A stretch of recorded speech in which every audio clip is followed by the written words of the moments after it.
Rasam recipe ಸಖತ್ ಟೇಸ್ಟಿಯಾಗಿರುತ್ತೆ. ಒಮ್ಮೆ ಈ ಥರ ಟ್ರೈ ಮಾಡಿ ನೋಡಿರಿ. ಗ್ಯಾಸ್ ಚಾಲೂ ಮಾಡಿರಿ. ಗ್ಯಾಸ್ ಚಾಲೂ ಮಾಡಿ ಒಂದು ಬೊಗೋನ್ಯಾಗ ಒಂದು 4 ಟಮಾಟೊ ಹಾಕಿ ಕುದಿಯಕ್ಕೆ ಇಡ್ರಿ.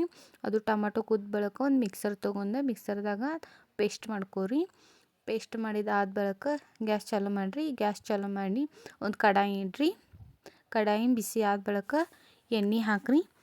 ಎಣ್ಣೆ ಬಿಸಿ ಆದ ಬಳಿಕ ಜೀರಿಗೆ ಹಾಕ್ರಿ. ಸಾಸ್ವೆ ಹಾಕ್ರಿ. ಸಾಸ್ವೆ ಹಾಕಿ ಚೆಂದಂಗಿ ಹುರ್ಕೋರಿ. ಅದು ಹುರಿದಾದ ಬಳಿಕ ಬೆಳ್ಳುಳ್ಳಿ ಹಾಕ್ರಿ. ಬೆಳ್ಳುಳ್ಳಿ ಚೆಂದಂಗಿ ಹುರ್ಕೋರಿ. ಬೆಳ್ಳುಳ್ಳಿ ಆದ ಬಳಿಕ ಅರಿಶಿನ ಪುಡಿ ಹಾಕ್ರಿ. ಅರಿಶಿನ ಪುಡಿನೂ ಚೆಂದಂಗಿ ಎಣ್ಣೆಯಾಗ ಹುರ್ಕೋರಿ. ಅದಾದ ಬಳಿಕ ಚೆಂದಂಗಿ ಮಿಕ್ಸ್ ಮಾಡ್ಕೋರಿ. ಒಂದು ಚಮಚ ಚಟ್ನಿ ಹಾಕ್ರಿ. ಚಟ್ನಿ ಹಾಕಿದ ಬಳಿಕ ಅದನ್ನ ಚೆಂದಂಗಿ ಎಣ್ಣೆಯಾಗ ಮಿಕ್ಸ್ ಮಾಡ್ಕೋರಿ. ಅದು ಮಿಕ್ಸ್ ಆದ ಬಳಿಕ ಲಾಲ್ ಮಸಾಲ ಹಾಕ್ರಿ. ಲಾಲ್ ಮಸಾಲ ಆದ ಬಳಿಕ ನಾವೇನು ಪೇಸ್ಟ್ ಮಾಡಿರೋ ಪೇಸ್ಟ್ ಇರ್ತದಲ್ಲ ಆ ಪೇಸ್ಟ್ ಹಾಕ್ರಿ. ಆ ಪೇಸ್ಟ್ ಹಾಕಿದ ಬಳಿಕ ಒಂದು ಚೆಂದಂಗೆ ಅದನ್ನು ಮಿಕ್ಸ್ ಮಾಡ್ಕೋರಿ. ಅದು ಮಿಕ್ಸ್ ಆದ ಬಳಿಕ ಒಂದು 5 ನಿಮಿಷ ಗ್ಯಾಸ್ ಚಾಲೂ ಮಾಡಿ ಕುದಿಯಕ್ಕೆ ಇಡ್ರಿ. ಅದು ಕುದ್ದ ಬಳಿಕ ನೋಡ್ಬೋದು ನಮ್ದು ರಸಮ್ ರೆಡಿ ಆಗೈತಿ. ಸ್ವಲ್ಪ ಕೊತ್ತಂಬರಿ ಹಾಕ್ರಿ. ಕೊತ್ತಂಬರಿ ಹಾಕಿದ ಬಳಿಕ ರೆಡಿ ಆಯ್ತು ನಮ್ದು ರಸಮ್ಮ. ಸ್ವಲ್ಪ ಉಪ್ಪು ಹಾಕ್ರಿ. ಉಪ್ಪು ಹಾಕಿದ್ರೆ ರೆಡಿ. ಈಗ ನಾವು ಸಿಂಪಲ್ಲಾಗಿ ಎಗ್ ರೈಸ್ ಮಾಡೋನು.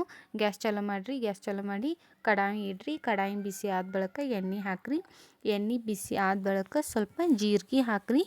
ಜೀರಿಗೆ ಹಾಕ್ರಿ. ಜೀರಿಗೆ ಎಣ್ಣೆಗೆ ಚೆಂದಾಗಿ ಹುರ್ಕೋರಿ. ಅದು ಹುರಿದಾದ ಬಳಿಕ ರೈಸ್ ಇರ್ತದಲ್ಲ ಅದ್ರ ರೈಸ್ ಹಾಕ್ರಿ.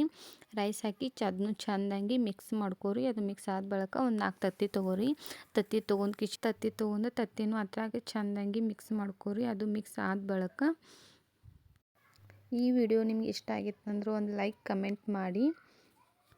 ಮಿಕ್ಸ್ ಮಾಡ್ಕೊಂಡು ಆದ ಬಳಿಕ ನಮ್ಮ ಹತ್ರ ಲಾಲ್ ಮಸಾಲ, ಧನಿಯಾ ಪುಡಿ, ಜೀರಾ ಮಸಾಲ, ಲಾಲ್ ಮಸಾಲ ಇರ್ತದಲ್ಲ ಆ ಮಸಾಲೆ ಎಲ್ಲನೂ ಹಾಕ್ರಿ. ಆ ಮಸಾಲ ಹಾಕಿದ ಉಳ್ಳಾಗಡ್ಡಿ ಟೊಮಾಟೊ ಹಾಕ್ರಿ. ಉಳ್ಳಾಗಡ್ಡಿ ಟೊಮಾಟೊ ಚೆಂದಾಗಿ ಅದನ್ನು ಮಿಕ್ಸ್ ಮಾಡ್ಕೋರಿ. ಅದು ಮಿಕ್ಸ್ ಮಾಡ್ಕೊಂಡು ಆದ ಬಳಿಕ ಒಂದು 5 ನಿಮಿಷ ಆದ ಬಳಿಕ ನೋಡ್ಬೋದು ನಮ್ದು ಎಗ್ ರೈಸ್ ರೆಡಿ ಆಗ್ತದೆ. ಸಿಂಪಲ್ಲಾಗಿರ್ತದೆ. ಒಮ್ಮೆ ಟ್ರೈ ಮಾಡಿ ನೋಡಿರಿ. ನಿಮಗೂ ಈ ವಿಡಿಯೋ ಇಷ್ಟ ಆಗ್ತದೆ ರೆಸಿಪಿ. ಈಗ ನಾವು 7 ತಿಂಗಳದ ಮಗುಗೋಸ್ಕರ ಶಿರಾ ರೆಡಿ ಮಾಡೋನು. ಗ್ಯಾಸ್ ಚಾಲೂ ಮಾಡಿ ಕಡಾಯಿ ಇಡ್ರಿ. ಕಡಾಯಿ ಬಿಸಿ ಆದ ಬಳಿಕ ತುಪ್ಪ ಹಾಕ್ರಿ. ತುಪ್ಪ ಬಿಸಿ ಆದ ಬಳಿಕ ರವೆ ಇರ್ತದಲ್ಲ ರವೆ ಚೆಂದಾಗಿ ನಾವು ಹುರ್ಕೋಬೇಕು. ರವೆ ಹುರಿದಿದ್ದಾದ ಬಳಿಕ ಇನ್ನೊಂದು ಸೈಡ್ನ್ಯಾಗ ಒಂದು ಸಾಂದ್ ಬೊಗೋನಿ ತೊಗೋರಿ. ಬೊಗೋನ್ಯಾಗ ಬೆಲ್ಲ ಹಾಕ್ರಿ. ಬೆಲ್ಲ ಹಾಕಿ ಚೆಂದಾಗಿ ಮಿಕ್ಸ್ ಮಾಡಿರಿ.